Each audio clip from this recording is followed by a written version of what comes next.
Okay, so we're going to start with Disney Plus. Last year actually started to put in what they called stories matter to kind of account for the negative depictions of race in some of their stories, including Dumbo and Peter Pan. And let's face it, Disney has a long history of stereotypical and racist representations within their films.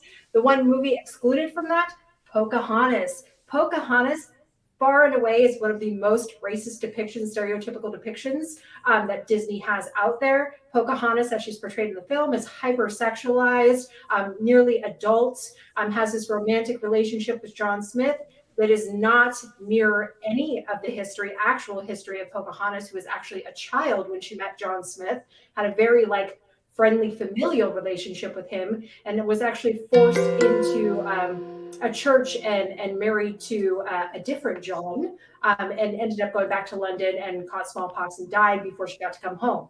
So there's a lot of Native people, including Indian country today, that are not exactly happy about that. So I actually have a lot to comment on this. I read this story. I watched several of the video clips that were on there. As a wee little lad, I had a record of Disney songs that included from Peter Pan, What Makes the Red Man Red. Yes. I haven't watched that in decades, like decades and decades. And I rewatched it today. It is so cringeworthy. This would never fly today. It shouldn't have flown back then. They tried to make like a cutesy joke out of it again, right? It's because they're in love and they're blushing.